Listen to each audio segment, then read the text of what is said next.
All right, back with another Auburn Sports Monday Morning Takeaways with Tate. I'm Justin Hokanson. This is feeling quite familiar at this point. I popped on, and Zach goes, I was at the game. I'm sorry you guys have to kind of talk about this. And I was like, we're experts at this point in talking about this team and this program and what we saw Saturday against Georgia. I mean, it's just literally nothing new. Yes, I feel like I've seen this play a number of times. I've been covering Auburn since '98. I got here when Terry Bowden was on his way down, and I just there's a lot of familiarity. A lot of things look the same. The more things change, the more they look the same, Hope. And we kind of thought, I think you and I both wanted to see Auburn play better. And in some ways they did, or at least for part of that game. But man, the flat line that we saw in the fourth quarter was horrendous. And at some point, the head coach has got to be accountable for that, period. Yeah, I think he is. I can't imagine he has much support left at this point. I mean, we obviously are on a message board. Those people represent a portion of the fans, a vocal portion, obviously. Are there people out there at this point that would be like, let's stay in this thing, let's give him more time? I'm sure there's some, but it's becoming increasingly hard to find those people after the loss. I mean, the way I didn't think Auburn would play so well on offense the first half, but I was not surprised at all jumping out 10-0. That's kind of what I thought might happen. I thought they'd use the crowd, the energy. 2 weeks off. Absolutely not shocked at all that they jumped out. Was surprised at how thoroughly they dominated the first half. I mean, they had more first downs than Georgia had plays until the fumble and that thing started to reverse it. But yeah, what happened in the second half was just par for the course, man. And it's not talent, because you can't rack up 240 yards of offense in a half and then 40.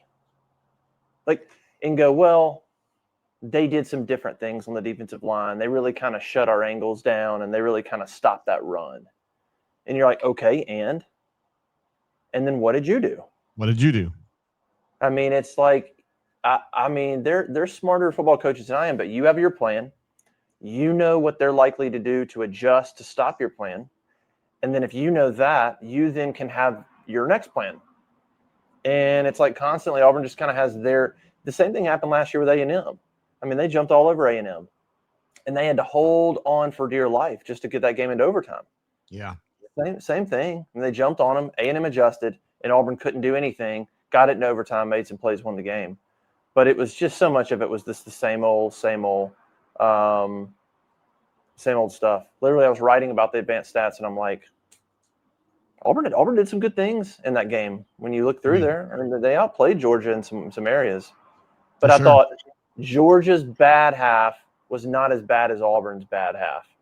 Correct. Maybe. Yeah.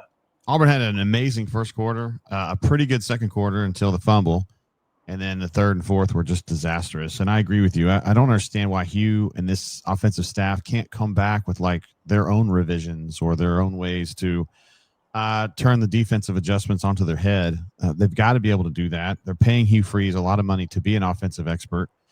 And I think you and I are on the same page, Hoke, that it's not a talent problem. I know that people want to give Jackson trouble. I think he's being miscast. I think they're asking him to do things that he's not good at. He's not a pocket passer. I don't understand why anybody thinks he is. They continue to run him out there and throw out of the pocket in the second half, and you saw what happened. He can't do anything. Some of those throws in the fourth quarter were abysmal. Some of the worst throws I've ever seen from an Auburn quarterback. And he's obviously lost. At that point, he's lost in the game. In the post-game show that I was doing on the Brain Drain, Cole was saying that he thought it would have been time for a change. I thought so, too. I would have liked to have seen Ashton play in the A&M game late when Jackson was obviously spent. And then in this game, same thing happened. I'd like to have seen Ashton or Deuce because Jackson wasn't going to complete those passes, Hoke. I mean, you got Perry Thompson on a drive route, and he threw it 2 yards behind him or a yard and a half behind him and at his feet, at his ankles. You can't do that. And also, despite all the trouble last night or on Saturday where they lose 20-10, if he hits Eric Singleton on that post route, they might be back in the game. I mean, they certainly were at the time. And maybe that would have been the impetus to kind of get them moving in a positive direction and start playing better. But you've got to hit that throw. You've got to hit that throw. It's just a throw you have to hit 100% of the time. And he missed it. Yeah. I don't know what to say. I don't disagree with you. I mean, he had pressure, but like you said, you're playing big time football, and you just got to make it. I get it. I mean, it's not like we're out here going, it's easy, man. You got a helmet going in your sternum, but he was open. I don't know, man. Like the fumble. Look, did I think it was a touchdown? Yes. But I said after the game, like, the bigger issue is that happened with 32 minutes remaining in the game.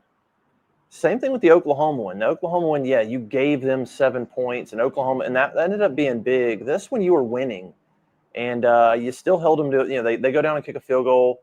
That's a forgotten part of that whole series, by the way. You can't turn around as a defense and give them 35 yards in penalties. And I felt like I've said this in the past. And man, I don't know. It's such a like, I feel like everything for me goes back to Hugh. Everything for me goes back to him. He's an inconsistent coach, and everything about how he acts on the sidelines, I think, bleeds over into his team. I said it when I watched him deal with Peyton Thorne. I'm like, listen, I think quarterbacks, everybody's a little different. And I didn't love how Hugh would always deal with Peyton Thorne. I'm like, I don't think Peyton reacts to you when you do that. When you lose your mind, Hugh, I don't think that's good for Peyton Thorne. And you might go, well, too bad. Well, for a quarterback, I don't think so. I think you gotta, and Freeze even admitted that in this offseason about the personality test. That's him saying, I need to cater how I act to some of these guys and how I deal with them. So I just think so much of how this team reacts when we talk about playing winning football, making plays at winning time, so much of it for me goes back to Hugh Freeze, who Hugh Freeze is, which is an inconsistent coach, whether it's preparation, whether it's calling plays, whatever. He's an inconsistent head coach and a leader of a program. And then what do you see on the field on the offensive side? Nothing but inconsistency. Just that's all you see and even it bleeds into the defense at times. And so, like, don't commit 30 yards in penalties and stuff. But I don't know. So much of it for me goes back to him. And we can talk about the game and they should have won or could have won. I don't know. I just feel like, are we at the point where we're just wasting our time? Like, is Hugh Freeze just a dead man walking and we're sitting here breaking down games like for when he's weeks away from being fired or something? Or like, could he salvage his job and be here next year? Like, I don't know. I mean, I think he could salvage it because the games ahead are not that bad. I mean, I think they're not as good as Missouri, but they're playing at home. And I keep thinking there's potential to be unlocked with this team if they just do it right. I mean, their first quarter and a half or whatever, this Georgia game tells me they've got it in them. The offense does. You and I both think the defense is probably good enough. I mean, they're playing fine. Auburn should be 5-1 right now, in my opinion. And I also agree that Hugh is the bottleneck. Hugh's the problem. I really believe that. I think he's the biggest problem in this whole operation. And I think if he was just managing culture and giving pep talks and helping recruit, and he hired some younger person like Kendall Briles or whoever to run his offense and give him full autonomy, I think they'd be in a much better situation right now. I think he's a bad play caller. I think he's a bad offensive coordinator. I think his time has passed him by, which is weird to say about someone who's my age, but still, it's a young man's game, I think, in offense right now in the NFL and in college. He should have done that. I just don't think he's comfortable doing it. We've seen it before with Gus. These guys just don't want to hand over the keys to people they don't personally know and didn't bring up. And that's kind of where D. Nix comes in, because he was kind of brought up for Hugh, but I don't know. Hugh's the problem, and I think he's a dead man walking. I do. I mean, I just think, but he can get out of this because they can get hot, Hoke. I mean, they can win these next 4 games. It wouldn't be the most impossible thing I've ever heard. They're not playing at Oregon or at Indiana. I mean, these are teams that are beatable. Kentucky's not even that good at all. I mean, at Vanderbilt's a challenge. Home against Missouri is a challenge, no doubt about it. At Arkansas could be a challenge. I don't know if they'll be able to hold up this the steam they've got going with Petrino. They played pretty well against Tennessee yesterday, but I mean, if he gets really hot and he wins 5 in a row, yeah, he'll be all right. But what's the likelihood of that, Hope? 5%, 10%, maybe? Less. I would say less. Yeah, I mean, the next few games, certainly, they're not games where you have to play perfect to win. They're games where you could play decent and win. They're not Georgia, OU, and A&M where, man, just a couple mistakes and it's not gonna happen. I think they're winnable games even if you don't play perfect. I don't know. I feel for the players, man. I don't know. They're out there busting their butt. I see the effort. I don't see any quit. Man,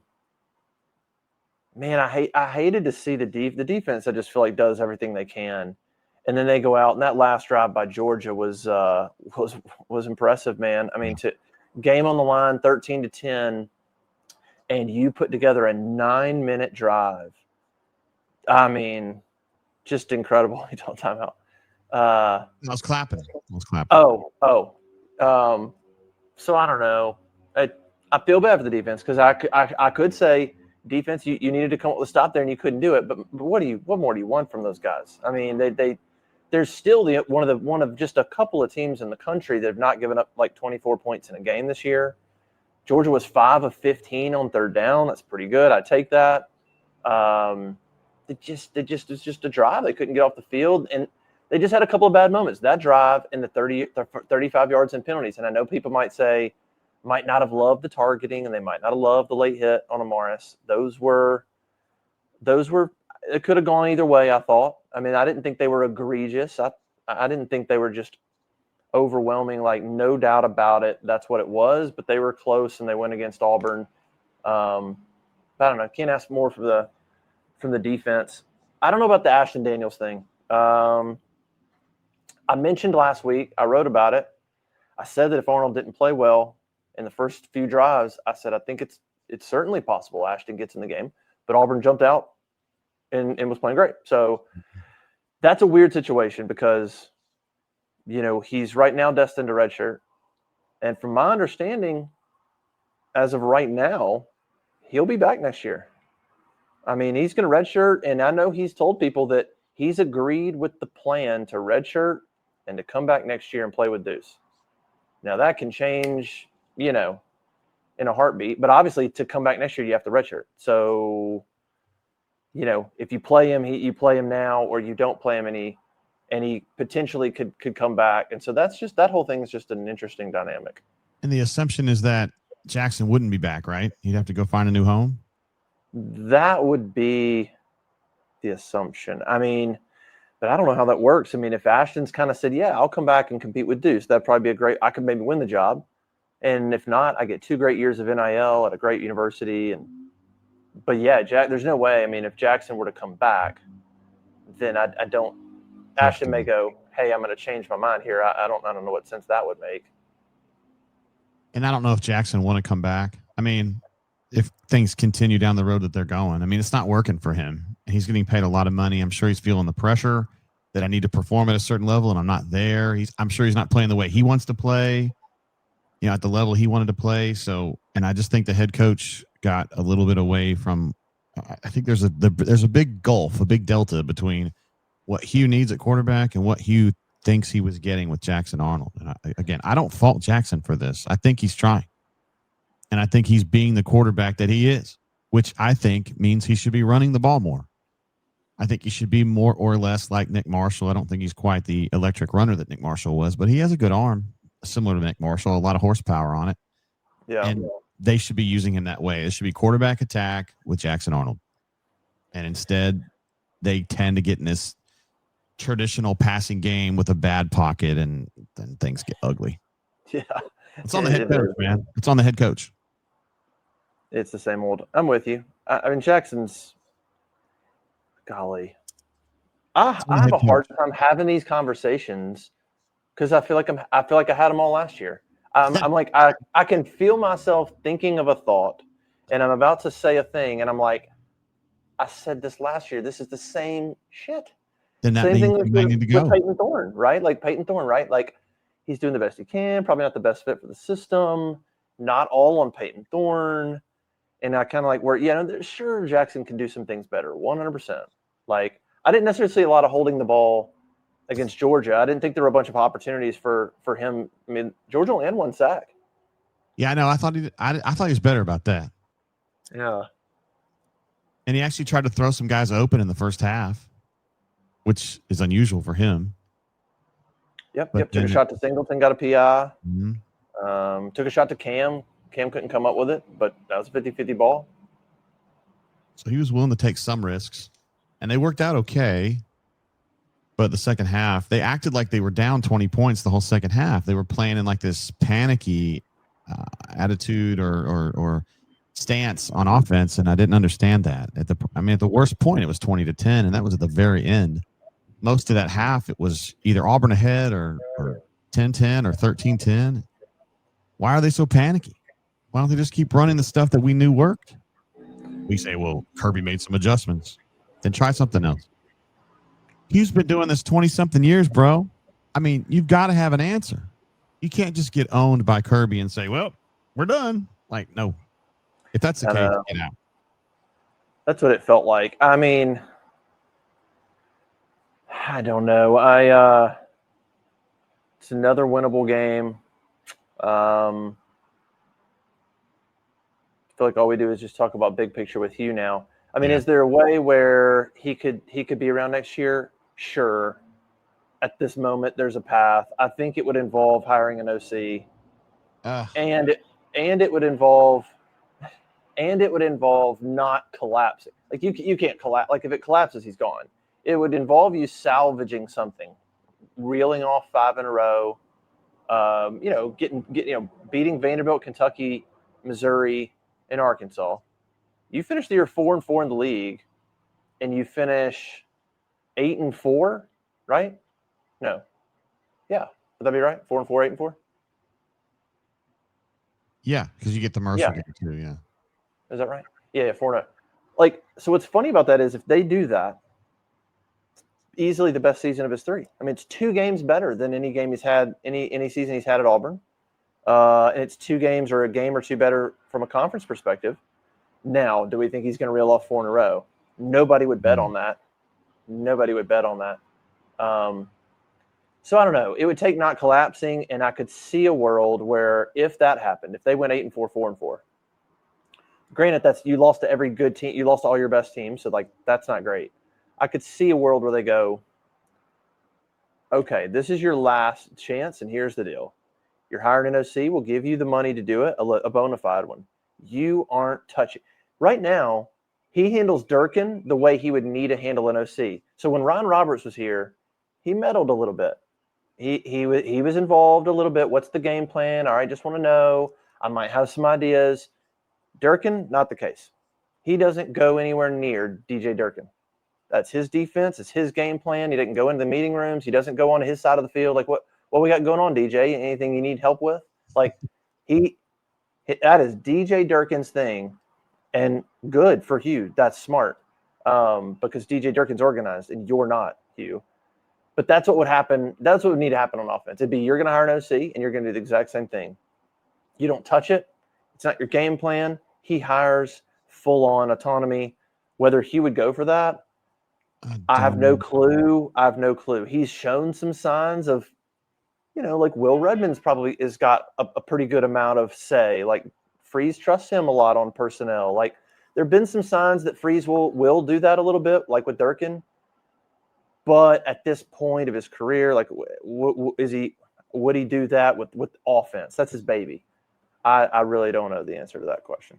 Yeah, you say it's his baby, but dude, those days are over. Has he not proven it to himself yet? Yeah, like he thinks that's the thing he thinks. I know it's his thing. Yeah, I know, and he hasn't realized that he's bad at it yet. I don't know who's going to have to show him. I mean, what numbers do you have to see? I think in his head he chalks this up to officiating problems. And those certainly play a role. No. They certainly play a role. No, they do. Auburn has gotten some legitimately screwed deals here. For sure. But I think in his head, he's able to kind of make the gymnastics work. He's like, well, we should have had that touchdown. We should have been up 17 and blah, blah, blah, blah, I don't disagree with you, actually. Instead of looking at all the stuff that's being screwed up offensively and take credit for it. He doesn't do it. He doesn't take accountability for it. And so I just think there's just this disconnect with him in his brain. And he's not the only one. Coaches do this all the time. Gus does this. Gus is still doing this. Chiswick is still doing this in retirement. They lose the grip on what they had when they were younger, and they can't grasp it. And it's just over and over and over again, man. You've got to stay relevant. That's where like Eli Drinkwitz is so smart. He's an older guy, not as old as Hugh, but he's older. He's in his mid-40s, and he's still on top of things offensively. He's adjusting. His offense continues to evolve. Whereas I think Hugh is just stuck in 10 years ago. Doesn't work anymore. And you mentioned the accountability thing, and that again, this is something I said last year. He's done a better job publicly this year of going, that's on me, that's on the coaches. He's done a much better job of saying that out loud. But I agree with you. In his head, behind the scenes, he's like, nah, but it's not really all on me. It's not really me. No, I totally agree, because he was transparent with that last year. Last year it was like a little bit me, but a lot Peyton too, and a little bit that guy. Yeah. And now he's just publicly saying the right things. All on us, accountability coaches. We got to coach him better. On us, starts with me. But behind the scenes, I still think he thinks that, which is we're close. Like, execute the play that's given. Bad call, this and that. Because he said it before. I was listening to pregame radio before the game, and he was like, he said the thing again. We're close. He's like, and he goes, I don't care if anybody. He goes, I don't care what anybody else on the outside thinks or says. He goes, because I see it, and I know how close we are. And I'm like, I don't know. Blah blah blah blah blah blah blah. I've heard that so many times, dude. Dude, Bowden said he was close in '98. I mean, it's just like, pulling up to City Sweeney's house does not mean you're close. You know what I mean? Like, you still got to get in the house. You've got to convince her to do something. Like, and that's the hard part. Like they say in shipping, the last mile is the toughest mile. I mean, that's the truth. Is that what they say in shipping? That's what they say in shipping. The last mile is the toughest, So I don't know, man. Gosh. I'm just hearing it. It's almost like a bunker meme at this point. Talk about being scary close. Like, it just doesn't mean anything, man. So go out there and win some freaking games. Yeah, Hugh's good between the 20s.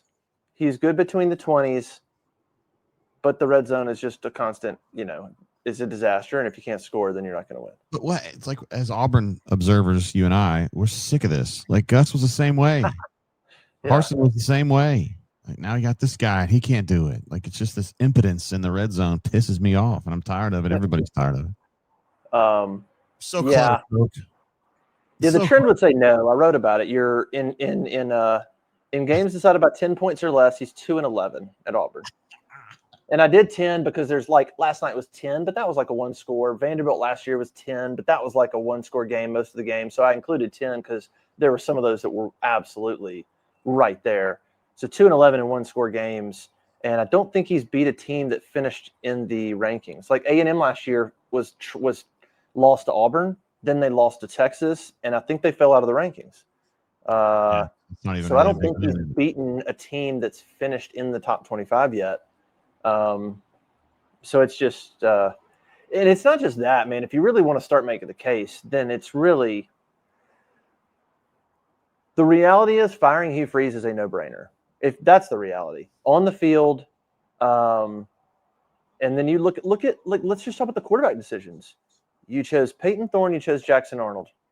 Those are almost fireable offenses. Like, you chose the last two portal quarterbacks, and they have not worked out. Like, anybody in professional sports, if you were the guy in charge of acquiring the talent, and you're like, I drafted that dude, and then he didn't work. And you're like, all right, do over. I'm drafting that dude, and then he doesn't work.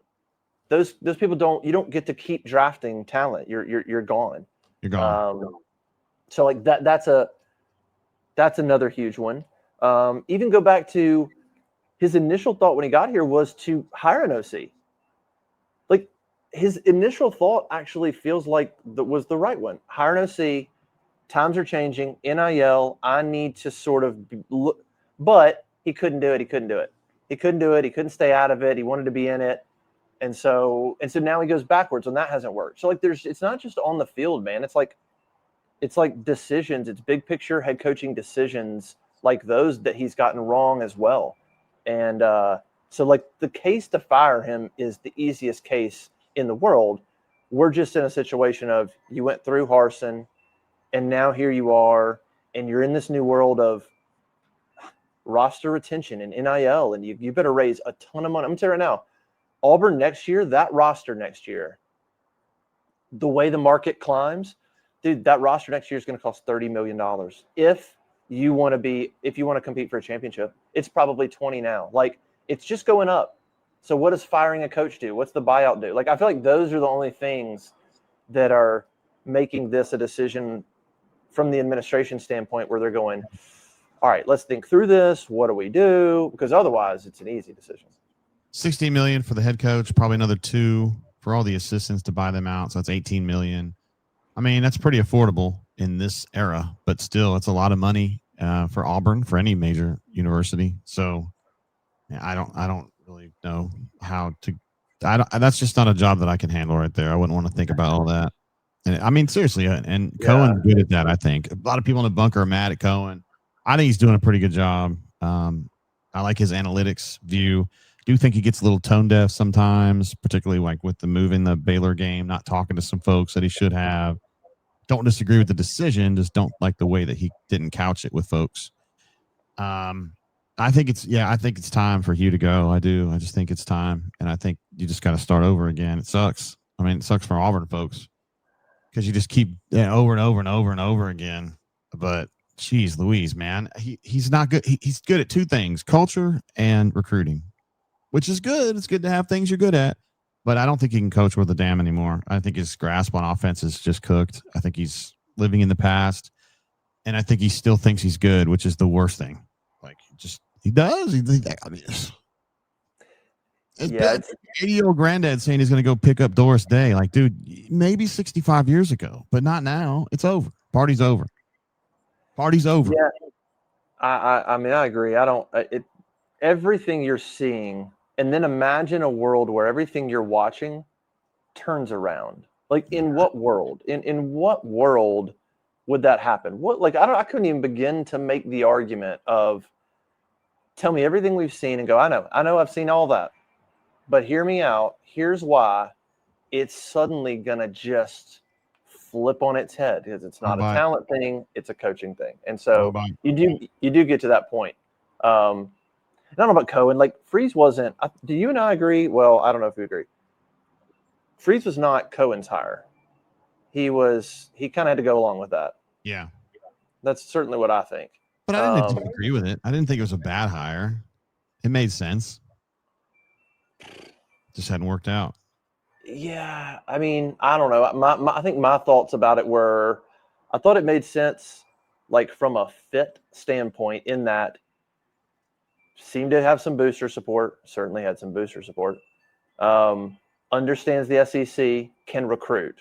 Like, there were some things that I thought from a fit standpoint made sense. I had no idea if he was going to win. And really quickly, I realized he wasn't.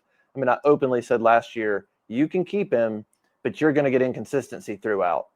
If your vision is long-term consistency, like 9 wins is what we're doing every year, and then we're going to go 10, 11, make the playoffs, that he's not giving you that. I said that was obvious. So I thought there were some fit things that were there, but I was very sort of wait and see on the coaching, and it just sort of hasn't happened. And I haven't loved some of the stuff he said in the offseason. I don't love it when he's like, they ask him about his job, and he's like, it's out of my hands. And yes, I agree, man. Yes. Like, yes, it's kind of stuff can be out of your hands. but kind of that just general sense of like, man, I'm just out here coaching and whatever happens, happens. I don't love to hear. I don't love to hear that. I don't love to hear that. I don't know who was Auburn. I'm trying to remember who Auburn was really going after. It was Hugh and Lane Kiffin. I guess Dan Lanning, who had just started at Oregon. Yeah, Lanning for sure, but that buyout was always going to be a problem. I don't know. Was Cristobal somebody? Was it that time or was it the time before? Where they were looking at Cristobal. I mean, so you didn't have a bunch of great options. I mean, Dan Lanning's awesome, but I don't think they were going to get him. And then the whole Lane Kiffin thing, I don't even know how to address that. I mean, he's pretended like he had no interest in it, but I don't think that's true. But I mean, now he's done nothing but get better, and Ole Miss is, super legit. Like who are you going to get? That's going to be the intriguing thing, is that, and we're just operating with the assumption that this thing derails and he's either fired now or he's fired at the end of the year, which is, I think, likely. Could certainly happen. The Lane thing, here's the decision they're going to have. To me, you got buyout, you got money, you got whatever. This isn't the time to go value, right? Like, I mean, make the best hire, but you can't go, boy, we bombed on 2 coaches. We got buyouts. I think they owe Harsin again next summer. We'll owe Freeze. I don't know how Freeze's buyout structured. I think part of it's up front maybe, and if the rest is monthly, that's a good thing. If Lane Kiffin is like, listen, I'll come, but you're gonna have to pay me $10 million a year. At this point, you just watched Harsin, you just watched Hugh Freeze. Aren't you biting the bullet and going, okay? Like, he's proven. $10 million. I think it'd take more than that, but annually, like that's just annually. I don't know I don't even know beyond that. He's like, I'm getting $10 million a year. I do feel comfortable saying, like, Lane would be interested again. Matter of fact, I think Lane would be more interested. Let's say Florida came open. I think Lane has more interest in Auburn than Florida. I think Lane thinks that Auburn has shown more resources and commitment to NIL and to trying to get things going even than Florida. I think you could get Lane Kiffin. It would just take a ton of money. Or you get into John Summerall and some of the names that were tossed around. Which I like. I like John Summerall. I think he's a good fit here. Yeah. I also think Fran Brown from Syracuse would be a good fit here, personally. Yeah, that guy does a good job. He's done a really good job. Recruiter, for sure. Hell yeah. Durkin's going to have some backers for sure. Sure. And Charles Kelly I would not be away against DJ Durkin. I get the Maryland thing is kind of the thing, right? That's the thing you're like, and how do you sort of process that? But Durkin's a hell of a coach.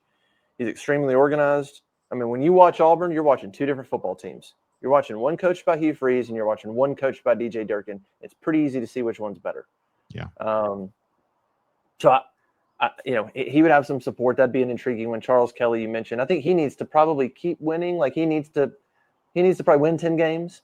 There's also some I don't know. I don't want to get all into this because this could all be moot. There's some stuff with Charles Kelly that I don't know. I'd have to look into it. He's I don't even know if I want to bring it up, but it's not bad. It's just, from what I understand, like he's close to retirement. And so if Auburn paid him, I don't know how it works. If Auburn paid him and then he retired, he gets a percentage of that. I don't know if Auburn is on the hook for any percentage of his retirement or if that's all from out the state of Alabama. I don't know how that works. I just know that there's an element of that makes him a little more expensive than you would think, because he's so close to retirement. And then if he retires on like $8 million a year, whatever. So don't come at me. Don't come at me and ask me a bunch of questions. Because I was like, it was a very brief conversation, but I don't think it would like hold him back, but there is an element there that makes it a tad bit more expensive than you would think. But I think more importantly, he would have to keep winning. He needs to go like 10-2, and then maybe. I mean, they're 3-3 right now, but they're playing all right in their league. So 9-3. And I think of him more as a great position coach than I do a coordinator or a head coach. Although he can prove me wrong with what he does at Jack State, but to me, that's a long shot. But there are people, as you mentioned, that really like him. Auburn people who really, really like him. So he'd be a name to keep an eye on for sure. I Yeah, think Summerall's the best choice here, but I'm just one guy.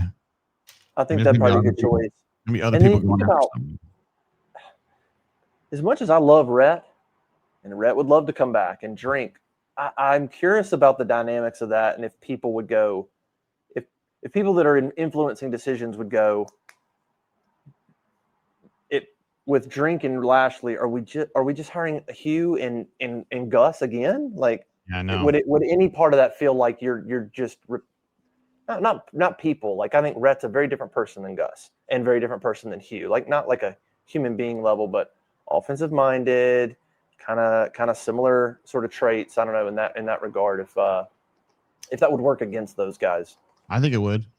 I think it would. Maybe more Rhett because he really was tight with Gus, whereas Eli kind of, I don't know, like he hadn't worked for Gus in a long time, so it's a little different with him. But I don't know if his personality works great at Auburn either. I mean, I find him very funny, but he's super sarcastic and like kind of bombastic in the social media world or whatever. I don't know if Auburn people love that. I think Auburn people want another Pat Dye. They want us. I don't want to call Pat Dye soft spoken, but he didn't. He wouldn't be on Twitter right now. He would be letting the play talk for him. And so those are guys like John Summerall or the guy at South Florida whose name escapes me. Oh, Golish, Alex Golish. Yeah, Polish. he's a name I've heard out of the mouth of somebody that would be involved. He stands on business, and Summerall stands on business, and I think Fran Brown from Syracuse stands on business. I feel like personality-wise, those guys make more sense at Auburn than like Eli.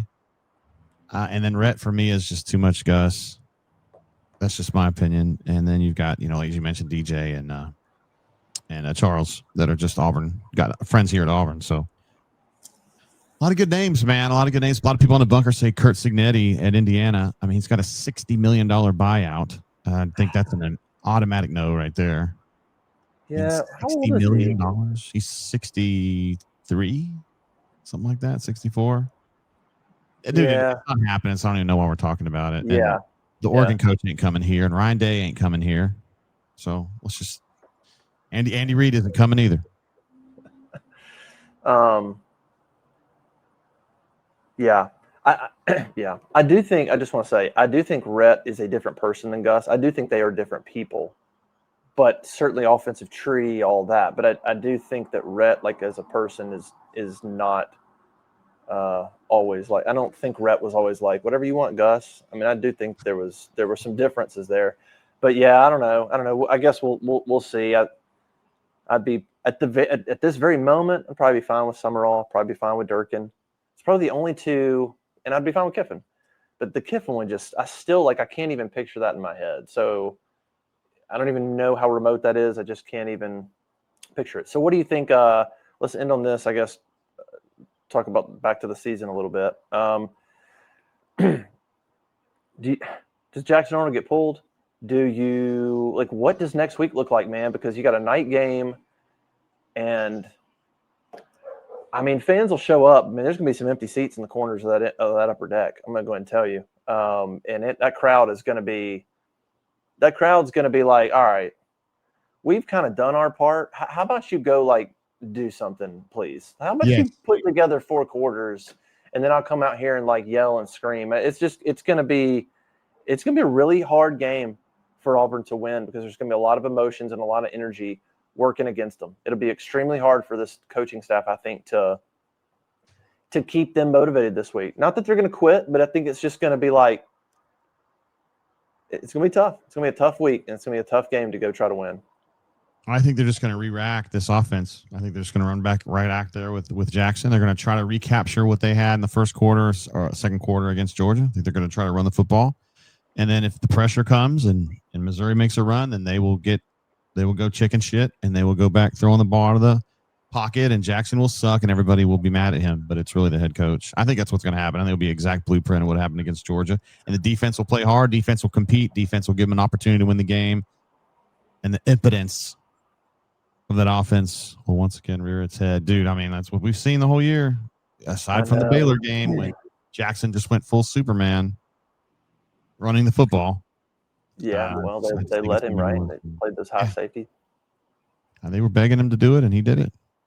I'm with So you on running. Yeah, I don't know. they cannot win throwing the ball out of the pocket. They just don't. Ashton got picked off a bunch when he was at Stanford. I don't think he's that guy either. I don't think Deuce is ready, and I don't think Jackson can do it either. So he's going to have to just get it into his head. That's not the way this team's going to win ball games. I don't care what you dream about at night, and I don't care about what comes to you in your head at church. That's not what you've got. You better know your personnel, or he's going to ruin this program. Period. If he hasn't done it already. He hadn't done it already, but he's Trying. he's God, trying. He's trying. Well, he's going to show up to work on Monday. He said he's going to show up to work on Monday. Great. And get back at it, man. Get back at it. But yeah, the officiating sucks. We probably didn't talk enough about that. That was garbage. I don't know what we're doing out there. The Kirby no timeout thing is like legitimately still pissing me off. It didn't even affect the game really, but listening to Georgia fans go, no. He was talking about clapping. I'm like, that's irrelevant. It's literally irrelevant. I don't care what he was talking about. There's three things. The ball could have been snapped. You charge him with a timeout. You call a delay game. None of those happened. So I don't care what he was talking about clapping. Call a timeout or give him a delay a game. But you don't get to like not charge him a timeout, but also reset the clock and not give him a delay game. So it's on the refs. And also Kirby Smart's a liar, but mostly on the refs. And oh my gosh, like literally he's going, you can read his lips. He goes, timeout. And then he's saying clapping. He was doing both. He was saying they're clapping. And then the clock hit 1. He's like, crap, I need to call timeout. Now back to complaining about clapping. And yeah. And then his post-game thing afterwards was wild. It's like, I never said timeout. Never called timeout. Never we said have it. A camera on you, bro. Yeah.